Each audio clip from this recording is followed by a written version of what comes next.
So this is the lecture for 4.1. I had to redo this one because of the audio. So there's some steps that I'm not going to kind of write out. I'm just going to go over since they're already done.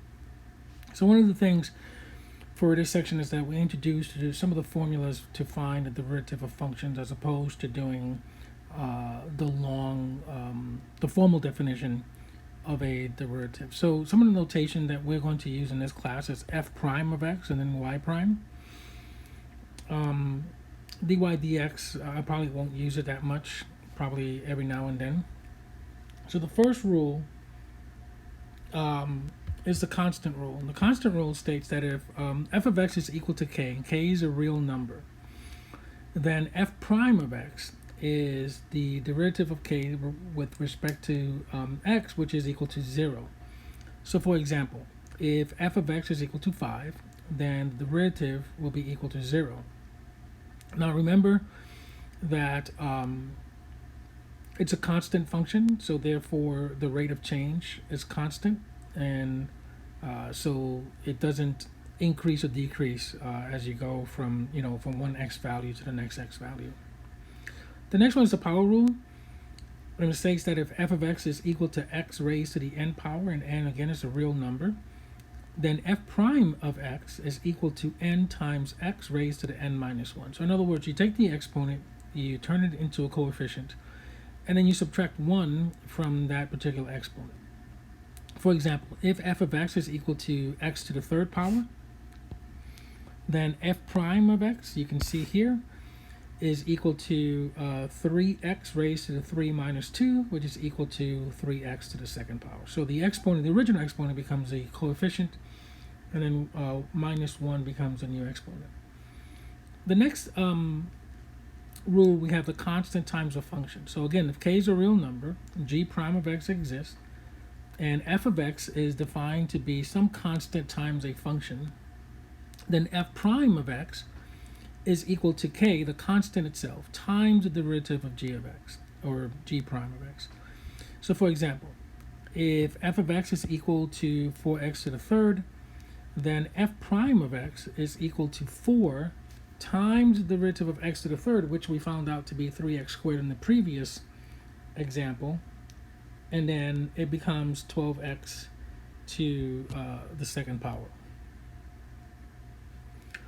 So the next one is the sum or difference rule. It says if f of x is equal to u of x plus or minus v of x, and again, if u prime and v prime exist, then f prime of x is equal to u prime of x plus or minus v prime of x.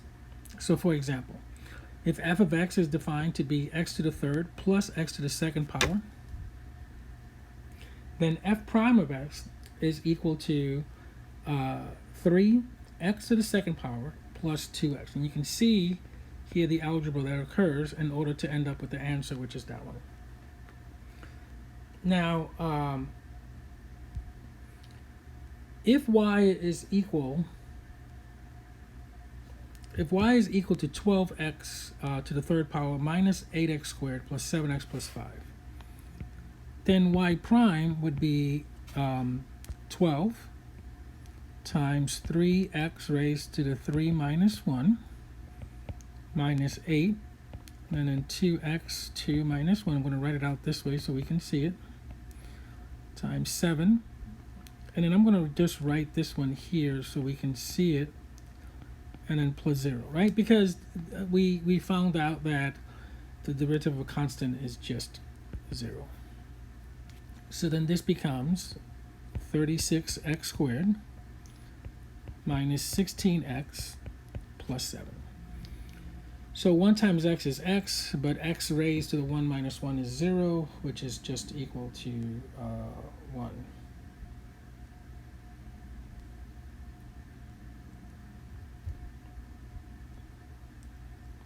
So number 4, let me just quick here. So number 4, if y is equal to 5x to the fourth plus 9x to the third plus 12x squared minus 7x, then y prime would be equal to, that's going to be 5, 4x to the third, right? Because I do 4 minus 1, plus 9, 3x to the second power, right? Plus 12, and then 2x minus 7, and then, so the derivative, we showed that if f of x is equal to x, then f prime of x is equal to 1x raised to the 1 minus 1, which is 1 times x to the 0, which is just 1, right? And so then this becomes 20x to the third plus 27x squared plus 24x minus 7 for number 4. All right, so number 6, again, we're just using the power rule. So f prime of x is equal to negative 2, 1.5x raised to the 1.5 minus 1 plus 12.5x raised to the 0.5 minus 1, right? So then what happens here, this becomes negative 3 x to the 0.5 plus 6 x to the negative 0.5, and then we can write it without, so 0.5 is the same thing as the square root of x plus 6 over the square root of x. So we can write that one, number 6, we can write it that way.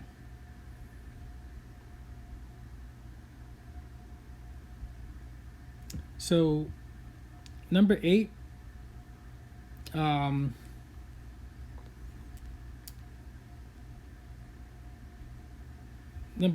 going to rewrite negative 100 square root of x as negative 100x to the 1/2. And so y prime is going to be equal to negative 100, right?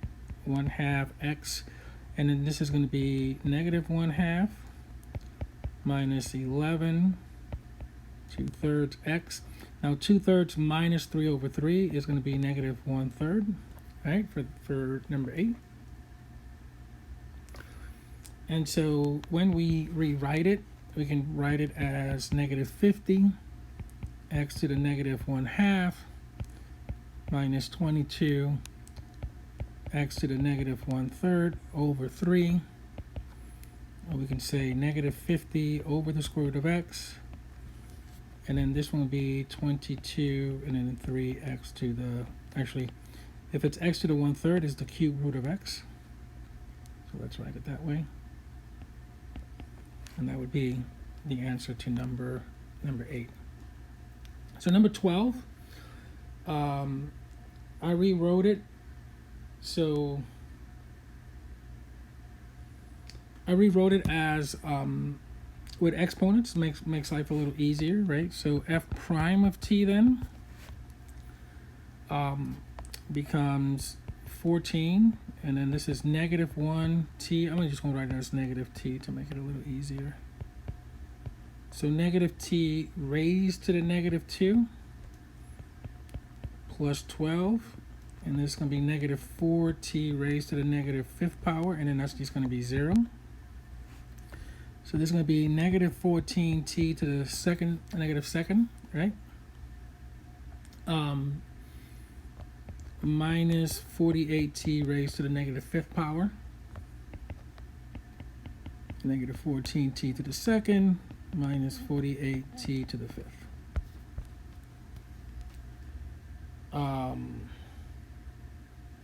So number 14